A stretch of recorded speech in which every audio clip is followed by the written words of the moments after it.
सर्वांनी टाळ्याच्या गजरामध्ये त्यांचं स्वागत करावे.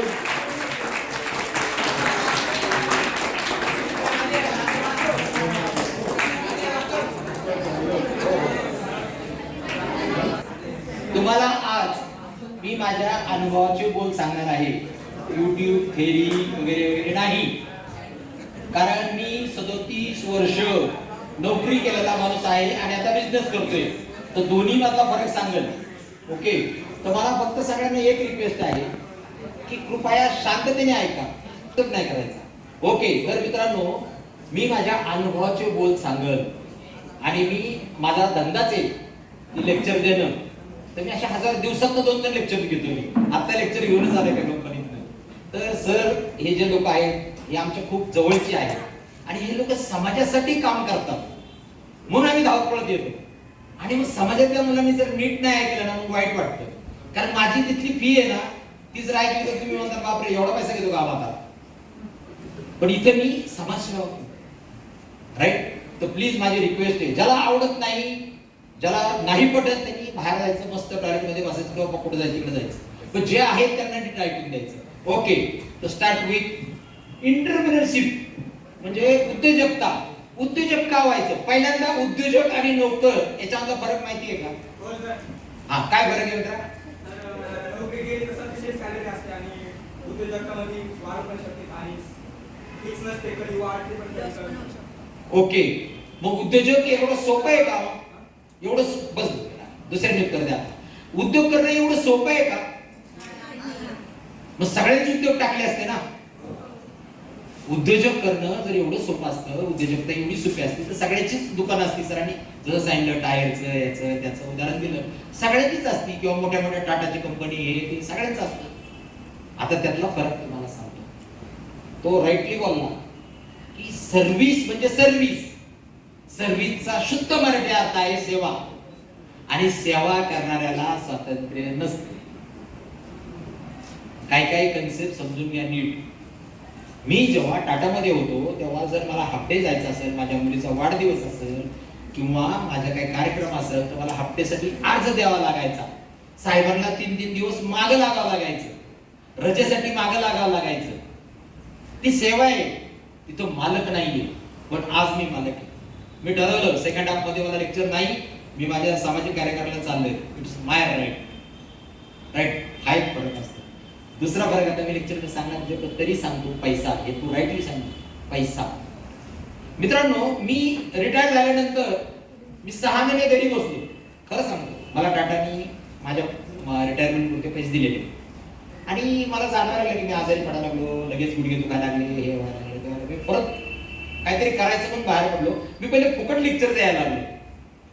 कंपनीमध्ये जाऊन काय करायचो? फुकट लेक्चर द्यायचो. नंतर मालक लोक म्हणायला लागले पाकिट. आता जसं मी सांगितलं की धंद्यामध्ये इंडिपेंडन्स मिळतो. इंडिपेंडन्स म्हणजे काय? स्वातंत्र्य.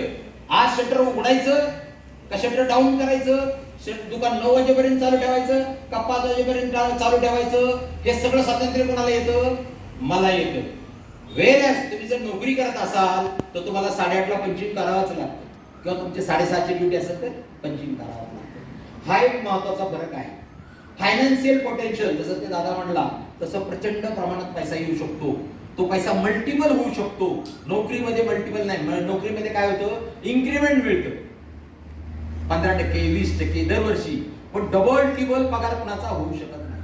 धंद्यात होऊ शकतो. Right. Creative freedom. Creative freedom म्हणजे काय? मला असं वाटलं की माझं समजा हे ट्रेनिंगचं माझा धंदा चालू आहे आणि याच्याबरोबर प्लास्टिक इंडस्ट्री टाकायची, किंवा एक काम करूया, आपण काहीतरी दुसरं विकायला ठेवू आणि तिथे एक मॅनेजर ठेवू. क्रिएटिव्ह थिंकिंग परवानगी आहे. तसं नोकरी करताना नाही. नोकरी करताना तुम्हाला जर सांगितलं ना ही मशीन चालवायची तर तीच मशीन चालवायची, किंवा ही असं काम करायचं तसंच काम करायचं. तुम्ही क्रिएटिव्ह थिंकिंग तिथं करू शकता, पण वेगळ्या वेगळे करू शकता, तुमच्या स्वतःच्या याच्यासाठी नाही. दुसरं काय? फ्लेक्सिबिलिटी. म्हणजे मी समजा ट्रेनिंग करता करता दुसरं पण काहीतरी करू शकतो, मी फ्लेक्झिबल होऊ शकतो. फ्लेक्झिबिलिटी मध्ये काय होतं? Work for anywhere. मी कुठूनही काम करू शकतो. मी गोव्याला गेलो तरी इकडे मी पीओ वगैरे भरायचो. राईट. तर ह्या गोष्टी त्याच्यामध्ये मिळतात. ओके. पुढचं इम्पॅक्ट. याचं एक इम्पॅक्टचं एक उदाहरण सांगतो. एक वडापाव आला होता आणि तुम्हाला बस सांग, अनेक मोठे साहेब होते. ते कंपनीच्या बाहेर एक वडापावचं दुकान असायचं आणि ते साहेब तिथं वडापाव खायला यायचे. ते त्याला विचारायचे, काय रे, काय तू वडापावच विकतोस, किती पैसे मिळतात? मला बघ, हा ना, मला एवढा लाख पगार आहे, मला दरवर्षी 30% इन्क्रीमेंट मिळतोय, हा, असे ते त्याला सांगायचे. हो साहेब, हो साहेब, है ना. काही दिवसांनी साहेब रिटायर झाले आणि फिरत फिरत त्या वडापाववाल्याचे तिथं आले. तर त्या वडापाववाल्याच्या 4 ब्रँच होत्या आणि मोठंसं बनलेलं होतं. तर ते म्हणले, काय रे, मी एवढी प्रगती केली, मी एवढा माझ्याकडे फंड आहे, एवढं हे आहे, हा ना, तुझ्याकडे काय आहे? त्यांनी सांगितलं, सर जास्त काय नाहीये, 4 ब्रँच आहे. तुम्हाला इथं अजमेरातला वडापावला दाखवतो, फक्त 4 ते 7 किंवा 7.5. अजमेरातली जी पोरं असतात त्यांना माहिती आहे, देवघराच्या शेजारी हे ना, तिथे एक वडापाववाला आहे, माहिती आहे ना ताई? जास्तीत जास्त 6.5 ते 7.5 पर्यंत एक छोटासा माणूस आहे. 5,000 रुपये दिवसाला नेट प्रॉफिट आहे. त्यांनी मला एकदा सांगितलं, आता किती जास्त मला माहित नाही, आणि त्यांनी किती शाखा टाकल्यात माहित नाही. तर तो माणूस तिथं आला आणि त्यांनी विचारलं, तो 4 ब्रँचेस सर आणि व्यवस्थित आहे. आणि त्यांनी मग त्याला वडापावने, तुमची मुलं काय करतात? काय नाही म्हणे, इंजिनिअरिंग करू दे ना, आता जस्ट म्हणजे त्याला हे आपण म्हणतो ना, ट्रेनिंग म्हणून लागलाय. तर ते म्हणे, माझा मुलगा आहे ना, तो तुझा मुलगा काय करतो? नाही नाही, माझा मुलगा ना एमडीच्या खुर्चीवर बसतो. एमडी म्हणजे मॅनेजिंग डायरेक्टर. कळलं का? ह्या इम्पॅक्टचा काय परिणाम होतो की तुम्ही समाजासाठी काय करू शकता, किती करू शकता. आता मी काही उदाहरणं दाखवणार. इथली पुण्यातली एक स्त्री 100 बायांना कसा रोजगार देईल, तिच्याकडे मी ट्रेनिंग देतो. तिचा फोटोसह, नावासह सगळी माहिती सांगतो. तो हा इम्पॅक्ट येतो. पर्सनल ग्रोथ होती आपली, आपण श्रीमंत होतो, आपल्याला जसं पाहिजे तेवढं आपण काही करू शकतो. आणि लिगसी म्हणजे काय की आपण आपल्या पुढच्या पिढीला आपला धंदा हँडओव्हर करू शकतो. ओके, नोकरी वाईट नाहीये असं लगेच डोक्यात घेऊ नका.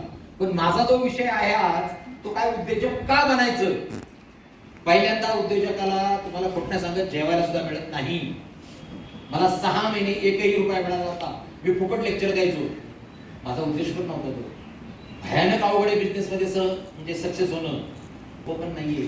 पण धंदा करणं कधी पण चांगलं. सर राईटली सांगत होते, अरे महाराष्ट्रात आहे ना, पैसा रस्त्यावर पडलाय. काय सांगितलं मी? महाराष्ट्रात पैसा रस्त्यावर पडलाय, पण आपल्या महाराष्ट्रीयन माणसाला उचलायची अक्कल नाहीये. खरोखर नाही अक्कल. इथं बाहेरचे लोक येऊन पाण्याचं दुकान टाकतात, ते जोरात चालते. बाहेरचे लोक येऊन किराणाचं दुकान टाकतात, ते जोरात चालते. इथं कोपऱ्यावर येऊन कुणीतरी काहीतरी छोटंसं चालू करते, इस्त्रीचं दुकान, ते जोरात चालते. आमच्या खोपडीमध्ये काय येत नाही. इथं आमची जागा आहे, आमच्या ओळखीचे लोक आहेत, आमच्या सगळ्या सुविधा आहेत. एक छोटंसं इस्त्रीचं दुकान टाकणं, पानाचा स्टॉल टाकणं, पंचर काढण्याचं दुकान टाकणं, गोळ्या बिस्किटाचं दुकान काढणं, बेकरीचे आयटम ठेवणं, मुलांच्या शाळेच्या पुस्तकं. मी नाही मला सांगत टाटा साहेबांसारखं छोट्या छोट्या गोष्टी का करत नाही आपण, का करत नाही. माझा शेजारी, मी ज्या बिल्डिंग मध्ये राहतो तिथं माझा शेजारी फक्त रस्त्याला पानं विकतो. कुठे विकतो माहिती का? रसरंग, काही पोरं तिकडले रसरंगच्या बरोबर समोर, रसरंग स्वीट आहे ना, त्याच्या बरोबर समोर एक माणूस एवढ्या टपरीत पानं विकतो. त्यांनी आमच्या इथं 62 लाखाचा फ्लॅट घेतला 10 वर्ष. 62 लाखाचा फ्लॅट, पान विकणारा. तुम्हाला बघायचं दाखव. हे आपल्याला काय नाही. ते कोंबड्यावाले ना, ते चिकनवाले, अंडे विकणारे, अरे किती धंदे आहेत. आणि त्यांची तुम्हाला खोटं सांगत, ते लय साधे राहतात, पण त्यांच्या जर प्रॉपर्ट्या बघल्या ना तर फार खतरनाक असतात ना त्याच्या प्रॉपर्ट्या. कुणाचा बांगला, कुणाची कुठं गुंतवणूक, कुणाचं काय ते विचार राहतात. साधे सेटिंग करणार नाही, आमच्यासारखा कोट घालणार नाही, काय नाही, इंग्लिश बोलणार नाही. पण नोटा जर बघितले ना तर माझ्या खिशातनं जास्तीत जास्त 5,000 निघतील. तो किरकोळीत 50-60 काढतो इकडनं इकडनं. या खिशात आपला रुमाल काढा, त्या खिशात रुमाल काढा, असे किरकोळीत काढा. एवढा पैसा असतो लोकांना. हे सिंधी लोक आहेत ना मॅडम, हे गोळ्या विकायला आलेले इथं लोक आहेत पिंपरीला. त्यांनी गोळ्या विकलेल्या, त्या गोळ्या आज सगळं पिंपरी आहे ना, ते काय कुठलं ते रोड होता आपण त्याला, शाहू शगुन चौक शगुन चौक. त्या शगुन चौक मध्ये जे झकपक दुकान आहेत ना, ती यांनी बिझनेसवर कमवलेली. आणि कोण आलेत ना ते काही लोक पाकिस्तान मधनं, जबाबदारी हकलून दिलेले लोक आहेत, कपड्यासह आले लोक आहेत ती. आपल्यासारख्या शेती घरं काहीच नव्हती इथं. मग जर हे करू शकतात तर वाय नॉट वी? तुमच्यासारख्या तरुण मुलांनी, मुलींनी जर विचार केला, तुम्ही मुली कितीतरी गोष्ट, फॅशनचं, ब्युटी पार्लर, त्याच्यानंतर तुम्ही टेलरिंग, एम्ब्रॉयडरी, नंतर तुमच्याकडे आता काय काय येते ते व्हॅक्सिन बिक्सिन करणं, किती काय यार.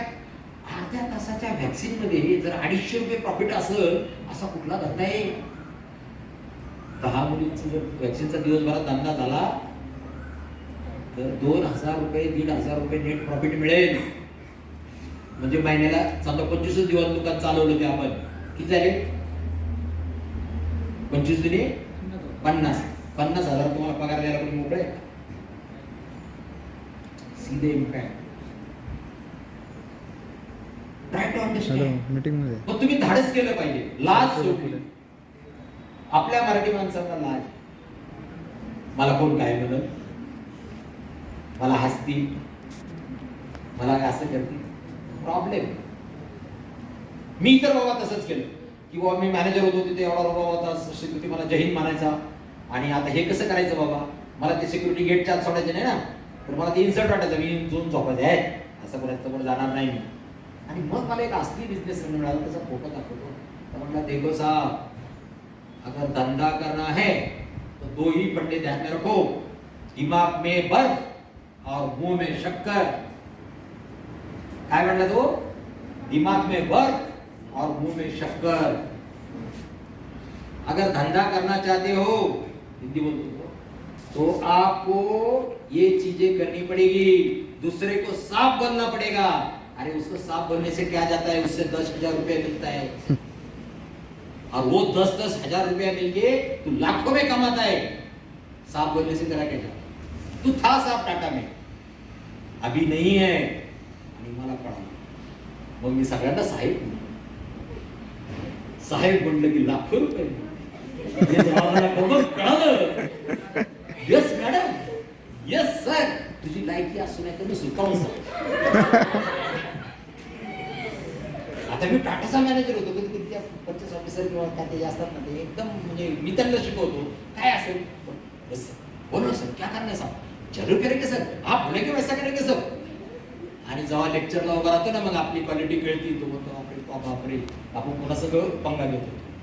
चल ला व्हायचे 20,000 रुपये. तुला साहेब म्हटलं ना, माझं काम केलं ना, चेक.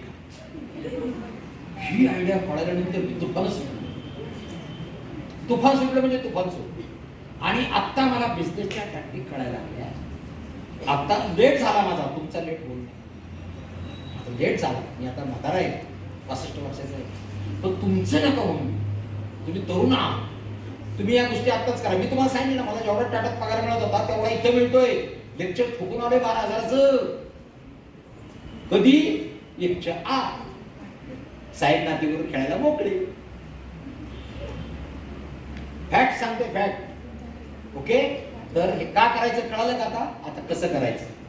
हा, थोडस मागे. ओके, तर काय असं हे धीरूभाई अंबानी नापास येतो ना, म्हणजे हे कन्सेप्ट सांगून ठेवतो बरं का. लय शिकला, MBA झाला म्हणजे लय हुशार असं काय नाहीये. तुम्ही प्रचंड प्रचंड हुशार असता, पण जर तुम्ही तुमचं पोटेन्शियल वापरलं तर, नाहीतर देवाने दिलेलं पोटेन्शियल तसंच ठेवलं तर काहीही अर्थ नाही. ओके, कळलं? नेक्स्ट पुढचं. उद्योजक रिस्क टेकर असतात. अरे आपण नोकरी बदलताना 100 वेळा घाबरतो. नोकरी बदलताना 100 वेळा घाबरतो. अरे बापरे, इथं मी परमनंट आहे, तिकडे गेलो तर काय परफॉर्म नाही गेलं तर काढून टाकतील. पण हे लोक डेंजरस असतात. एक कॅल्क्युलेटेड रिस्क घेतात. करायचं काय? 5 लाखाचा इश्यू आहे ना, बिंदास चालू करून तर बघू. तुमचा प्रॉब्लेम काय माहिती का? तुमचा म्हणजे माझा मराठी माणसाचा प्रॉब्लेम. नाही चाललो तर पहिला शब्द काय असतो? नाही चाललं तर अरे टाकून तर बघ. टाकायच्या आधीच नाही, कोटा झाला तर, डुबलो तर, बुडालं तर, बोंबला. आपल्याला नेहमी निगेटिव्ह थॉट खातात म्हणून आपण धंदा करत नाही. तुम्हाला खरं सांगतो, फॅक्ट सांगतो अनुभवाच्या, आपण धंदा का करत नाही तर आपल्याला ती बुडायचीच भीती असती. करायच्या सुरूच आधी बुडायची. ते काय म्हणतो ते 10,000 रुपये भाडं आणि ते 40,000 रुपये डिपॉझिट आणि नाही विक्री झाली मग. अरे तू करून तर बघ. तू न करताच म्हणतो नाही चाललं तर मग. आणि मग एकूण तरी बाहेरनं माणूस येतो खतरनाक, 12,000 रुपये भाडा देता हूं, 60,000 रुपये तेरे डिपॉझिट देता हूं, अरे कल से मैं धंधा करता हूं यहाँ. आणि असा बसतो तो, अरे साहब आ जाओ ना, देखो ना मेरा माल फुकट में, आ जाओ ना सर, चाय पिऊ ना सर, है ना. आणि नंतर तिथं गर्दी होती आणि मग तोच म्हणतो, क्या चाहिए आपको, इतने में मिलेगा.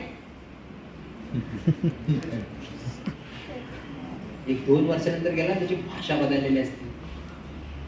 ये मेरे रेट में है, इससे नीचे नहीं कम करूंगा. साहब ले लो ना साहब, अरे यार गरीब के लिए पोट के लिए 2 पैसा दे दो ना साहब, 2 रुपया तुम्ही पडा की एवढ्याच किमतीला द्या ना. सीधे बिलकुल या लोकांना आपल्याला काय करायचं आहे, हे लोक रिस्क टेकर असतात. हा नेक्स्ट हे म्हणजे काय इनोव्हेट असतात, म्हणजे नवीन नवीन आयडियाचा शोधून घ्यायचं. आता तुम्ही इथं बसला, हे लेक्चर ऐकून गेल्यानंतर तुम्ही माझ्या मते तुम्ही काय करायला पाहिजे महिलांनी, की बाबा माझ्या लायकीचं, माझ्या अपेक्षेचं, माझ्या कॅपॅसिटीचं मी काय काय करू शकतो. तुम्ही लिस्ट केली. पापड विकणं, माझ्या आईचा स्वतःचा बिझनेस चालतो. माझी आई उन्हाळ्यामध्ये पापड विकायची. आम्ही गरिबीत आलेलो, प्रचंड गरिबीत आलेलो, म्हणून मी या संस्थेशी जुडलेलो. मी खूप गरिबीत आलेलो माणूस. माझी आई पापड विकायची, उन्हाळ्यात आणि विकायची. पण तुम्हाला खोटं नाही सांगत, तिचा टर्नओव्हर त्या उन्हाळ्याचा 20,000 रुपये असायचा त्या काळी. त्याच्यामधलं काहीच नाही म्हटलं तरी 5,000 रुपये प्रॉफिट असायचं. त्यावेळेचे 5,000 म्हणजे आताचे 50,000. मग माझी आई त्या 5,000 आम्हाला कपडे, लत्ते, पावणे, रावळे, मामाचे माझी आई सुद्धा एंटरप्रेन्योरचे थोडीशी जवळ होती. ती सारखी काहीतरी करायची, कुठून तरी काहीतरी आणून ठेवणार, विकणार.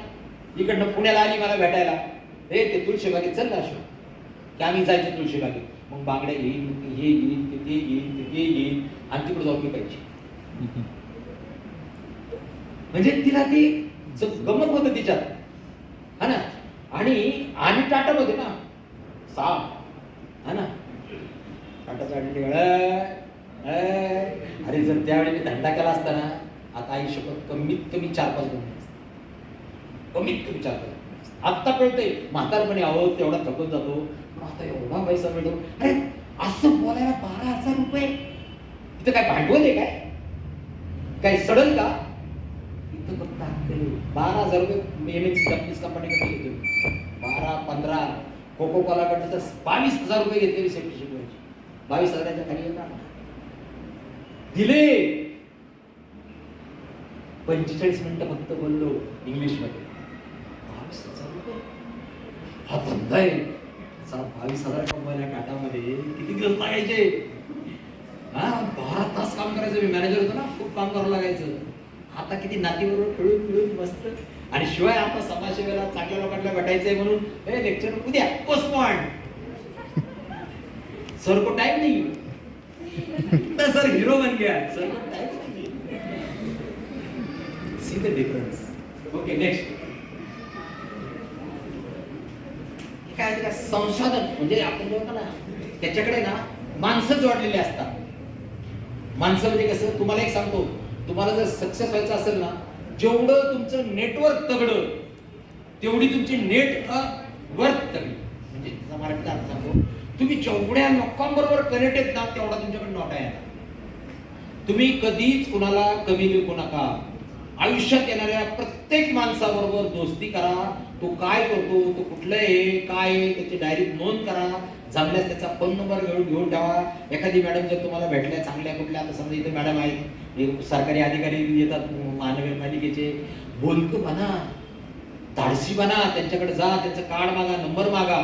अरे कधी त्याचा उपयोग होईल सांगता येत नाही. की मॅडम मी आंबेडकरांचं तुमचं लेक्चर ऐकलं किंवा तुमच्या इथे होते मी आणि मला आता अशाची मदत करू शकता का? अरे लाजायचं काय? मॅक्सिमम 2च पॉसिबिलिटी येतात. त्या काय म्हणतील, येस किंवा याच्यापेक्षा तिसरी पॉलिटिक चप्पल काढते तुला मारते, अशी काय पॉसिबिलिटी आहे का? मग क्यों डरते हो? प्रॉब्लेम इथे हे कशाला नको नका ते काय आपल्याला अरे काय सांगा उद्या म्हणे वेलकम मला 4 पुरी भरायच्या होत्या चल तू ये असं येऊ शकतो. जास्तीत जास्त काय नाही म्हणतील नाही म्हटलं की थँक्यू म्हणायचं त्यात काय आवड आहे. तुम्ही रिसोर्सफुल होतच नाहीये. तुम्ही रिसोर्सफुल होतच नाहीये. तुम्हाला जर स्वतःला आयुष्यात मोठं करायचं असलं ना एक डायरी बनवा.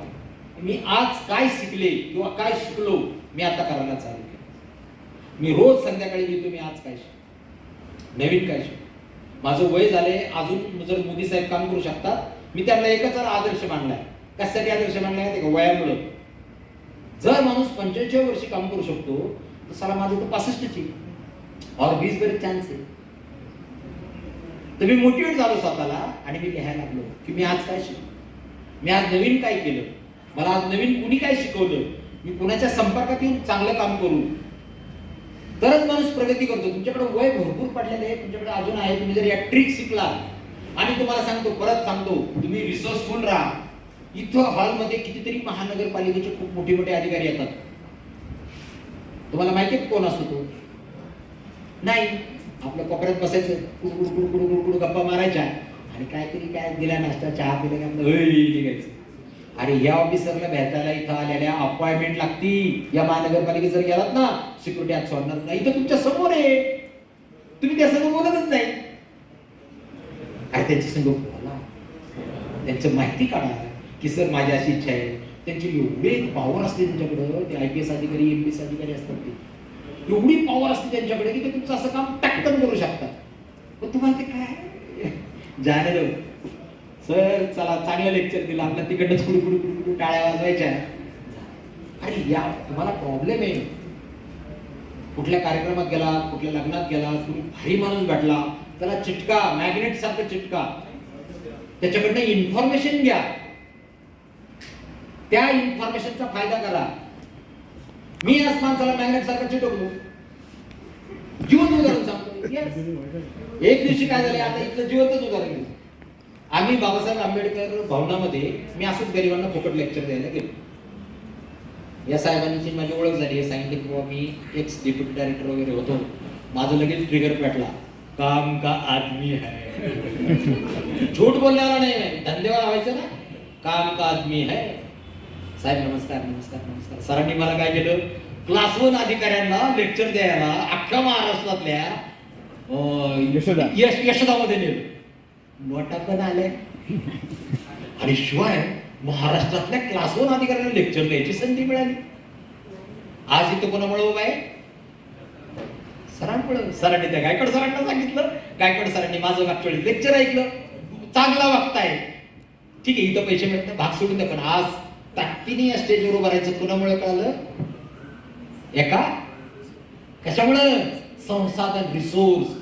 कुठलं उदाहरण देतो रिसोर्सफुल. तुम्ही रिसोर्सफुल पाहिजे. तुमचे अँटीना पेटले पाहिजेत.